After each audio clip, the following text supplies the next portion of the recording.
La vraie vie, c'est oser entreprendre. B2B avec Groupe Mutuel.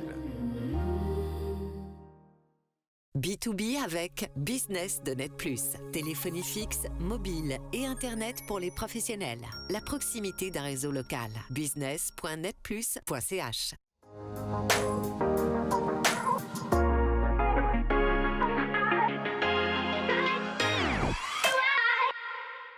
Bonjour Francesco Siccardi et bienvenue dans B2B.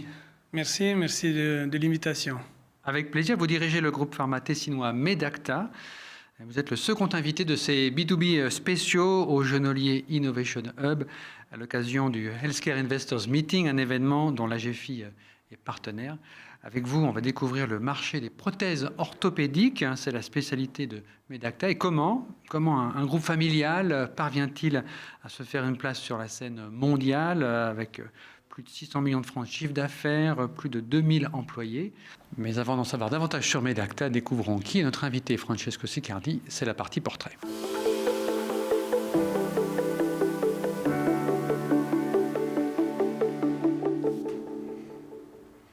Francesco Siccardi, vous dirigez depuis 8 ans, je crois, le groupe fondé par votre père, Alberto. Est-ce que c'était écrit depuis longtemps, cette succession? Est-ce que déjà, enfant, adolescent, vous vous projetiez comme directeur du groupe de votre père? Non, pas vraiment, parce qu'avant tout, Medacta n'existait pas. C'est une société qui a été créée quand moi j'étais déjà à l'université. En 1999, 1999. Absolument. Et donc je suis rentré très jeune dans la société, mais j'avais pas, disons, la vision de reprendre la direction tout de suite, au moins. Et rentrer vous dites très jeune, dans la société de votre père, c'était naturel, c'était spontané, ou c'était une demande de votre père de « Allez, viens me rejoindre dans l'entreprise » ?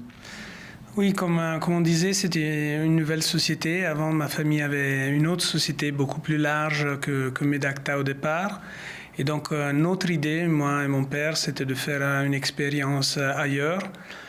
Et quand j'ai terminé mes études en bioingénierie, j'ai dit, bon, je vais faire mon expérience qu'on avait discuté. Il m'a dit, non, les conditions sont différentes. Là, maintenant, on est dans une start-up. Et faire une expérience dans une start-up, c'est vraiment pas tous les jours. Si tu perds cette possibilité, tu ne vas pas la récupérer. Je pense que c'est beaucoup mieux pour toi de nous rejoindre. On était une vingtaine de personnes. Et effectivement, c'était assez spécial. 20 personnes à l'époque, plus de 2000, je l'évoquais aujourd'hui. Qu'est-ce que vous retenez de ce moment spécial, de cette ambiance start-up? Ça voulait dire quoi exactement? Ça veut dire qu'il y a pratiquement la totalité des choses à faire et à changer de façon systématique, parce qu'avec une société qui démarre, les décisions d'aujourd'hui doivent être reprises, changées, adaptées tous les 6 mois, tous les 12 mois, surtout si on a l'opportunité de croître rapidement. Il faut dessiner, redessiner, avoir la possibilité de faire ça. Et on comprend que les règles du jeu doivent être changées. On est là, on est des managers qui changent les règles du jeu tous les jours. Mais ce manager ou ces managers, votre père en l'occurrence, là il est dans un autre rôle, il est chef d'entreprise, il n'est plus votre papa. Comment est-ce que vous avez découvert votre père d'une nouvelle manière en travaillant à ses côtés? Comme vous dites, c'est un petit peu différent. J'ai été viré 2 fois et re-embauché les soirs pendant le dîner. Donc c'est vrai qu'il n'y a pas une vraie séparation entre la famille, le travail, le père, le chef. Et pas seulement pour moi, mais pour mon frère et ma soeur aussi. Donc, surtout quand on était au départ, quand on était à 100% privé, les boards n'existaient pas. C'était tous les soirs, tous les dimanches. La gouvernance, c'était pendant le repas de famille. Absolument. Vous évoquez votre sœur, Maria Luisa Siccardi Tonoli, pardon, et puis c'est Alessandro, je crois, votre frère. Elle est administratrice, lui, il est responsable de l'approvisionnement. Leur venue dans l'entreprise s'est faite comment? Bon, ma sœur, elle a rejoint Medacta après une expérience dans une banque. Elle n'a pas étudié les sciences et la médecine, elle? Non. Donc, on a des rôles très complémentaires. Mon frère, il a 10 ans moins que moi, donc il nous a rejoints beaucoup plus tard. Et ça s'est fait assez naturellement. Ma sœur, après, elle est sortie de Medacta en termes opérationnels. Elle a une poste dans le board. Et elle s'occupe surtout de notre fondation, la fondation Medacta for Life, et elle s'occupe aussi de notre family office. Donc sa formation financière était parfaite. Donc on s'est partagé les rôles de façon assez naturelle. Et quelle est, parce que Medacta, vous l'avez brièvement dit, c'est une entreprise cotée aujourd'hui en bourse, mais qui reste néanmoins familiale. Qu'est-ce qui fait son ADN? En quoi elle est différente d'une autre pharma qu'on peut trouver sur le marché?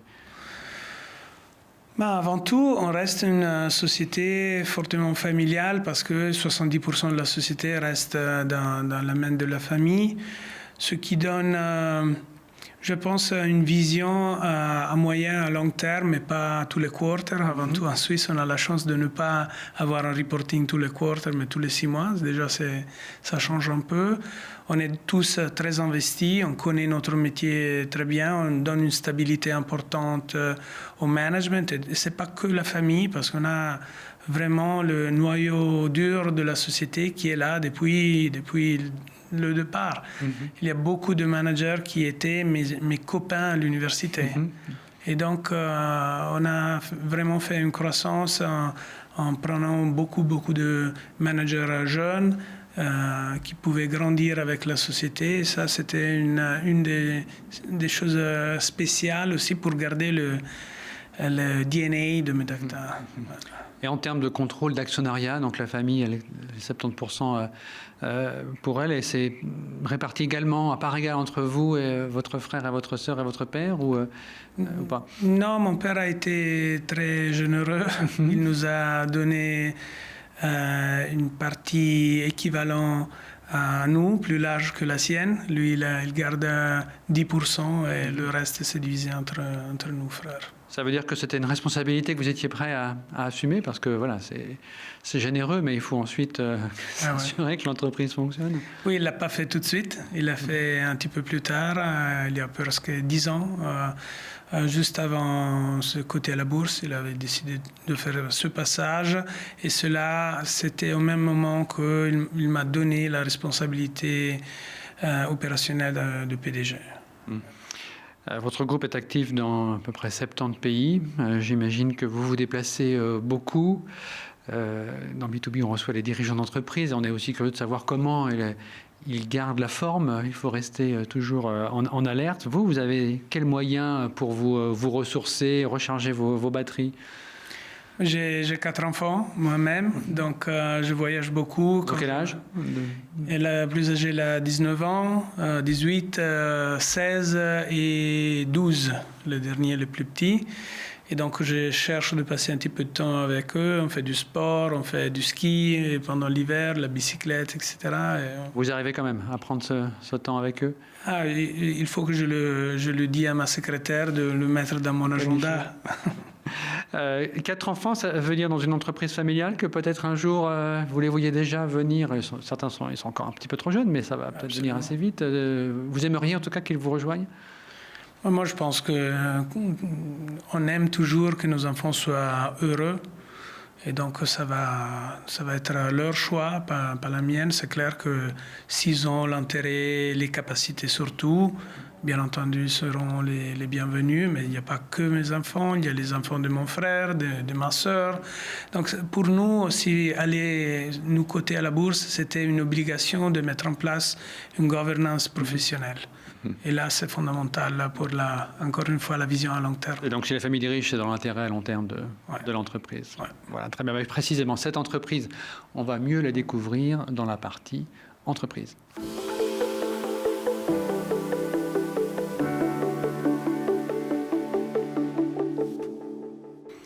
Medacta, c'est un leader suisse des prothèses orthopédiques, notamment celle de la hanche ou du genou, fondée par votre père, on l'a dit.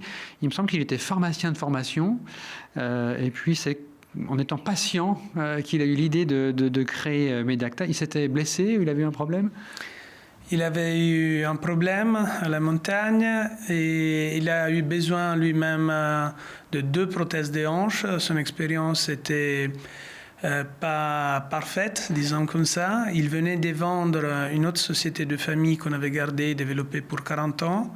Donc il avait de l'argent à réinvestir. Il avait 55 ans, donc pas hyper jeune pour redémarrer. Et il a vu un marché qui explosait à 15-20% de croissance chaque année. Il a dit, je peux faire une petite société et être sûr que mes enfants ne vont pas s'amuser avec mon argent, mais peut-être ils vont apprendre à travailler un peu. Ça, c'est une démarche très entrepreneuriale et aussi de prendre ce risque, comme vous le dites. Et dans cet entrepreneuriat, il y a la création de ces prothèses en Suisse. Elles sont principalement fabriquées au Tessin, à Castel San Pietro. C'est juste, hein? Oui. Pourquoi c'est important de produire là, au Tessin? On sait qu'on est dans un marché où les coûts du travail sont assez élevés, le franc est très fort. Je suppose que vous exportez la majorité de votre production. Pourquoi avoir choisi le Tessin? On habitait au Tessin, c'est un lieu qui a beaucoup d'avantages, quelques désavantages, mais surtout on voit la positivité beaucoup plus forte que le côté négatif. Dans le Francfort, dernièrement, c'est clairement un problème. Mais on a accès à de la main-d'œuvre qualifiée. Beaucoup viennent de l'Italie du Nord où, heureusement, dernièrement pour nous, l'automotive est en train de baisser. Ça nous donne vraiment beaucoup de centaines d'ouvriers disponibles. On a, c'est vrai, un petit peu de coûts plus élevés que peut-être ailleurs, mais la main-d'œuvre directe dans les coûts totaux de nos implants, c'est relativement faible. Donc, on peut gérer même avec des salaires un petit peu plus élevés. Et on achète quand même beaucoup de services, de matières premières, soit en dollars, soit en euros. Au contraire, c'est un atout d'avoir le... Absolument. On gère assez bien. Ça veut dire qu'il n'a jamais été question de délocaliser une partie de la production. Pour l'instant, les investissements continuent de se faire à Castel San Pietro. On a un plan encore pour les prochains 3 ans de grandir nos usines au Tessin. On a deux usines assez importantes au Tessin. C'est fort probable que la prochaine étape de notre expansion va se faire aux États-Unis. Donc encore une fois, c'est plutôt la qualité qui nous guide et pas vraiment les coûts de production qui peuvent être impactés un peu par la main-d'œuvre plus faible, mais finalement la qualité de nos produits reste notre priorité. Le groupe a réalisé l'an passé 683 millions d'euros de chiffre d'affaires, un montant en hausse de plus de 18%. Quel marché tire le plus cette croissance? Dans les derniers 5 ans, on a fait pratiquement chaque année entre 18 et 19% de croissance. L'année passée, on a fait une très belle croissance en Europe. On a beaucoup plus de parts de marché. L'Europe, c'est quelle part de votre chiffre d'affaires? À peu près, c'est la moitié. Les États-Unis représentent à peu près 30% de notre chiffre d'affaires. Ils ont fait plus que 20% de croissance. Et l'Asie-Pacifique, surtout l'Australie et le Japon, c'est à peu près les 20% qui restent. Ils ont fait 23% de croissance. Donc, on fait beaucoup de croissance en Europe. Il faut penser que le marché a une croissance entre 3 et 4%. Donc, on prend beaucoup de parts de marché, surtout en dehors de l'Europe, mais même en Europe, on fait 3-4 fois le taux de marché. Et comment est-ce que vous arrivez à croître à ce point-là plus vite que le marché? Qu'est-ce qui vous permet de gagner sur vos concurrents? C'est toujours de l'innovation. Donc, il faut avoir des produits qui donnent envie aux chirurgiens de changer. En orthopédie, les chirurgiens sont absolument très conservateurs. Et donc, pour les induire à changer, il faut avoir des arguments forts. Et une fois que les arguments sont forts, il faut absolument avoir un système d'éducation médicale qui tient la route pour les aider à passer d'un produit qu'ils connaissent à un produit qu'ils sont intéressés de connaître, mais ils ne connaissent pas encore. On met combien de temps à convaincre un chirurgien de changer d'instruments ou de prothèses qu'il utilise? Il faut beaucoup de touch points, comme on dit en marketing. Dernièrement, disons, c'est clair que si on fait une croissance à ces niveaux-là, ça veut dire que ça marche. Mais entre 6 mois et 12 mois de points de contact, des rendez-vous, des réunions avec des autres chirurgiens, être sûr que le produit tient la route, aller voir les patients des autres chirurgiens, etc. Ça fait partie de l'algorithme. Et sur la croissance du marché, qu'est-ce qui explique qu'on ait besoin de plus de prothèses chaque année? C'est le vieillissement de la population qui induit, par exemple, plus de prothèses de hanche, pour prendre qu'un exemple. C'est ce genre de choses? Absolument. Et donc, le vieillissement de la population, c'est aussi le fait que les prothèses vont de plus en plus mieux. Et donc, des patients plus jeunes que dans le passé, on faisait attendre avec des injections, un petit peu de douleur, etc. Ils peuvent bénéficier d'une prothèse plus tôt. Donc, on croit vers les personnes plus âgées, mais on croit aussi vers les personnes un petit peu plus jeunes. Et aujourd'hui, votre plus grand défi, c'est de maintenir cette qualité, cette innovation, ou vous redoutez peut-être qu'un jour un concurrent chinois vienne casser les prix sur le marché on l'a vu dans d'autres secteurs où les Chinois peuvent venir avec des produits bien moins chers d'une qualité très, très forte dans l'industrie européenne. On l'a vu, les voitures électriques, les panneaux solaires, l'électroménager. Est-ce que là, il y a une menace potentielle pour votre marché? C'est clair qu'il y a toujours une menace. Pour le moment, au niveau de qualité, ils sont encore relativement loin. Je pense que le problème des implants, c'est qu'il faut avoir beaucoup de confiance dans le produit parce que ça doit durer 10 ans, 15 ans, 20 ans. Et donc, il faut voir les résultats à 20 ans de cet implant chinois. Ils ne les ont pas. Ça va venir peut-être. Et notre devoir, c'est de continuer à nous battre à un niveau d'innovation parce que c'est ça la seule façon de continuer à être gagnant sur le marché. Et pas seulement contre les Chinois. Contre qui d'autre? Le marché il est dominé par des sociétés américaines aujourd'hui. Et comment vous arrivez à régater avec ces Américains qui pèsent, eux, des milliards de chiffre d'affaires?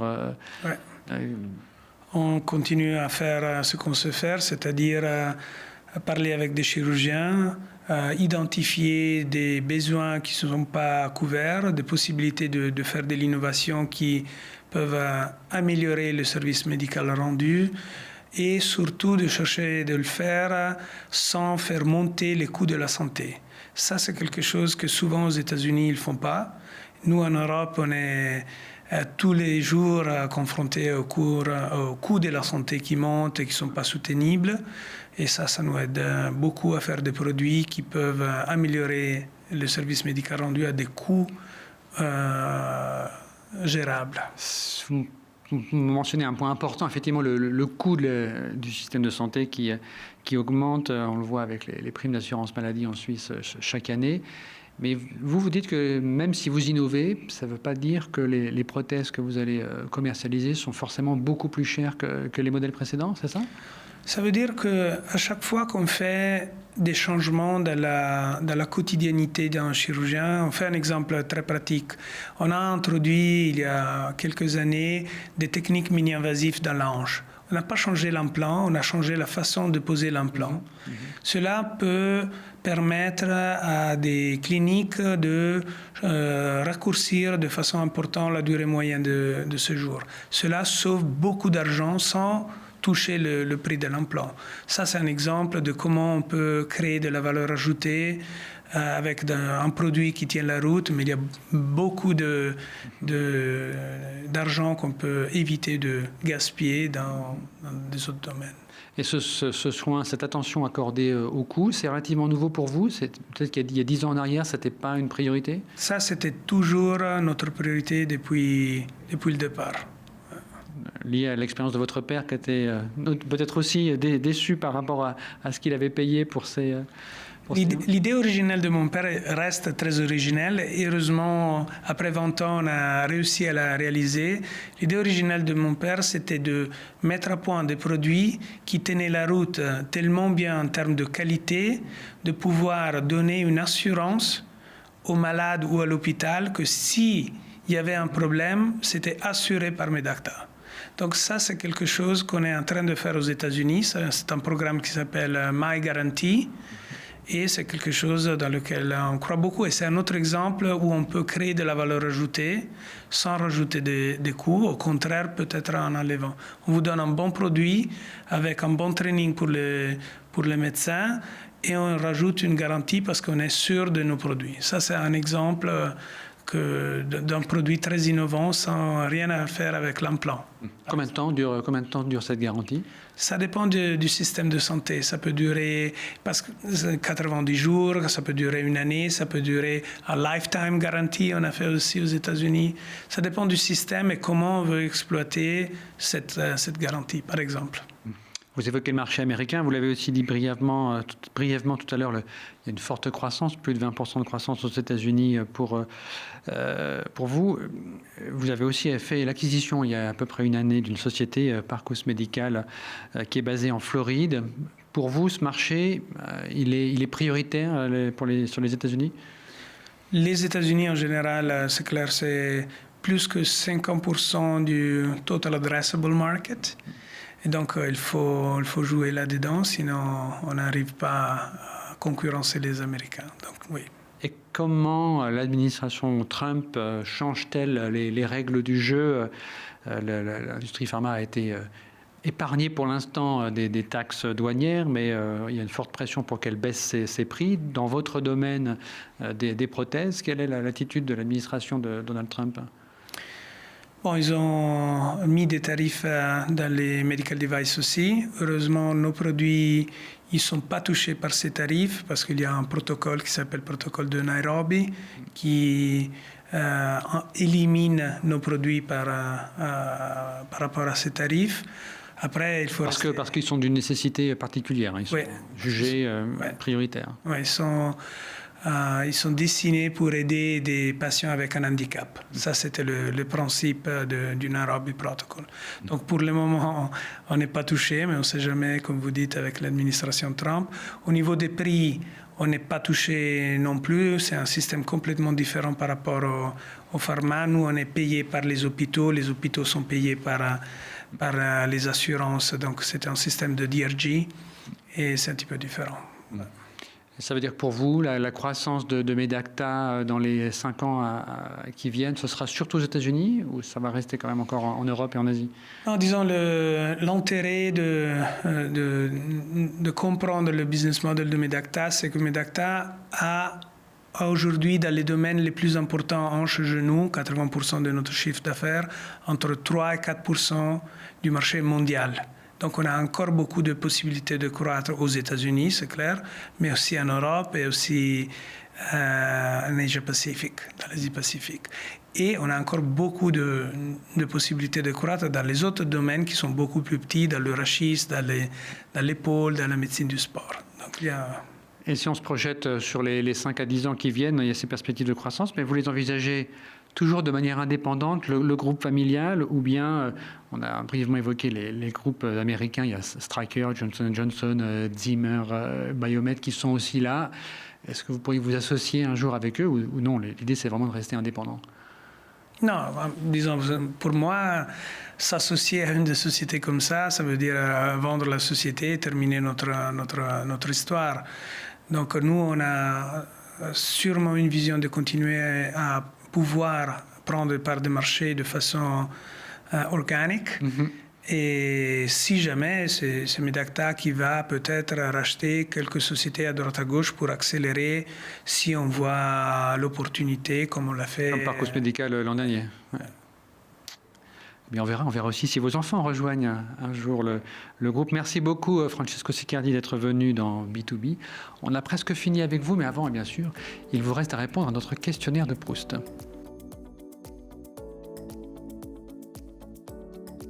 Je pense probablement Steve Jobs.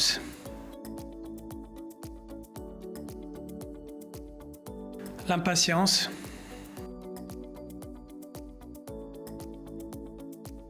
Sûrement un livre, ça c'est sûr. Une guitare pour jouer un peu et quelque chose à manger.